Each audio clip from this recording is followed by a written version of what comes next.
After a long wait, I decided to finally do it. So we're going to discuss what exactly caused the fog in the movie The Mist. So here's a question about the throwback that I haven't been known for a long time.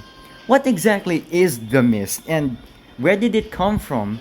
Well, throughout the entire history of the movie never explicitly explains what exactly the mist was, but according to some fans of Stephen King works, there has been a theory of what the mist actually is. The mist may just be a regular weather phenomenon that basically happens during when the air pressure gets so cold and basically it's due to a heavy rainstorm, while other people say that the mist could be something else entirely. It's not particularly sure whether or not the mist was created on purpose or it was likely made by nature. So, according to Frank Darabont, he actually said that the mist could basically almost be some type of phenomenon that basically happens throughout another dimension. So, if you guys have watched The Mist before and you would likely go for the original cutscenes that were removed from the movie and then you would likely figure out where exactly did the mist come from. Well, it's never particularly explained where exactly did the mist actually come from, but let's just say it was left unknown when final production was made. Another theory involving the mist was probably due to the military's incident of traveling beyond dimensional space. Well, this is likely the cause and effect of what caused the mist. The mist was accidentally caused by the military on purposely trying to go in between worlds between our human existence and along prehistoric dimensions. This is likely the cause and effect that caused the mist incident to occur in that grocery store. But among other things, prehistoric dimension and the present day would have caused the mist to come across together in one single place. So I'm thoroughly guessing that the prehistoric dimension accidentally got spilled into the human world after a severe thunderstorm, which causes the mist to spill into the human realm where all the creatures in the movie were actually seen. What is so odd in particular is that all the creatures in the mist from the book versus the movie was actually a bit different. And I could easily tell you this. Let's start with the arachnid lobster. The arachnid lobster basically looks like a giant praying mantis with crab-like pincers that basically can rip human bodies in pieces. The next we have the gray widower, which is basically a human-sized dog-like spider which is gray because unlike its real-life spiders which is called a black widow, black widows are usually small in size but the creatures were immensely huge. Then there are the pterod buzzards, which are basically pterodactyls like birds or wasps, whatever you want to call them. Then there's the behemoth. I'm not sure what the behemoth was supposed to be, but some people suggest it could match the size of a blue whale or in this case an ant, but it's never confirmed of any other reasons. Another strange concept I know about the Mist movie is that if you watch the movie ending, you'll basically notice that the behemoth was basically like 40 feet tall and it seems to be particularly harmless. For a creature that is basically huge, it's basically like a gentle biohazard that is known to not notice anything underneath it. Such in particularly, the behemoth walks around crushing everything in its way and didn't notice one thing. It didn't notice the Land Cruiser when it was driving through the mist. So I'm guessing that the behemoth never actually seen the Land Cruiser coming or didn't even know it was there. And I would probably guess this. The behemoth probably was so big that it basically doesn't notice anything smaller than its own size. and that in case involving the Land Cruiser in the movie.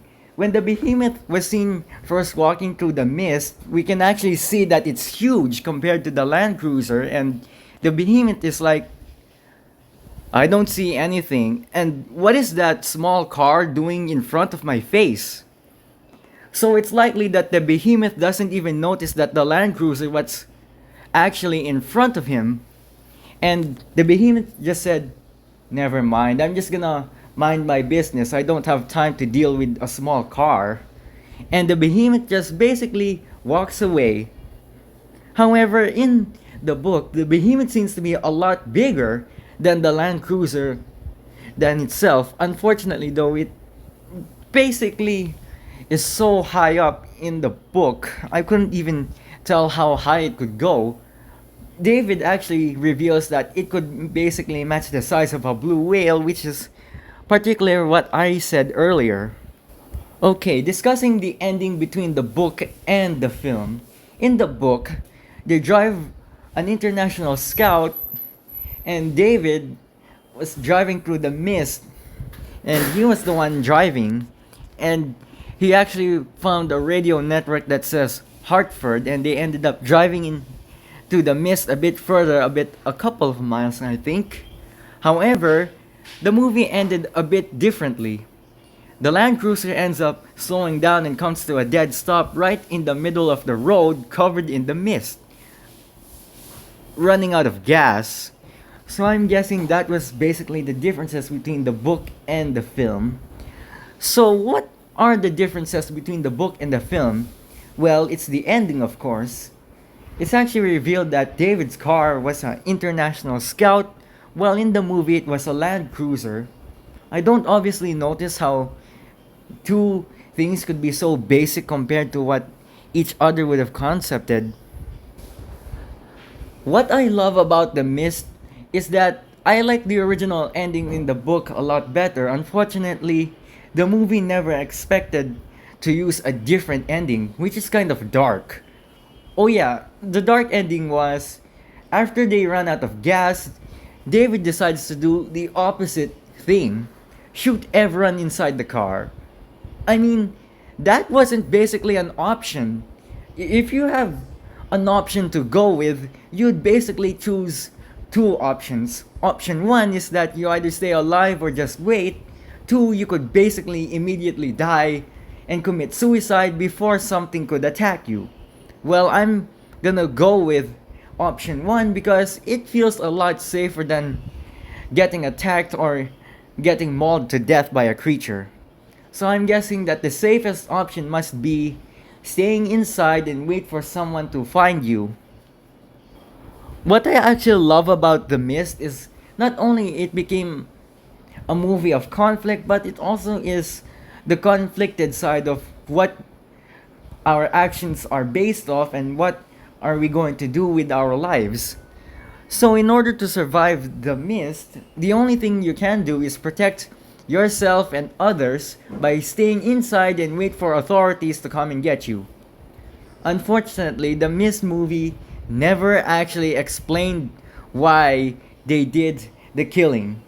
In fact, killing yourself too early would have caused a serious payback for life because there is something irreplaceable to fix, and that would mean committing suicide, but only to realize that fate was just beyond that door, and that fate was the military was already exterminating the creatures, and David lost the war. It's unknown what happened to him after, but I'm guessing that his death was obviously bleak and cut off for the ending. So, yeah. What I don't obviously appreciate is that Marcia Gay Harden, aka Mrs. Carmody, did to everyone, including Wayne, including Ollie himself. God. Marcia Gay Harden was basically one of the most hated characters in this movie, and from what I can tell, David did the right thing. He ended up driving away for almost quite an hour and just basically did what anyone else would do: go outside and go seek for help. Unfortunately, though, The help was already right in front of him, giving him a big slap in the face, only to realize that he ended up everyone's lives out of misery over nothing. Okay, the moral lesson of The Mist is never ever give up in the terms of crisis or apocalypse. That is what I have to say. I hope you guys enjoy watching this. Make sure that you go comment, like, and sub to the channel.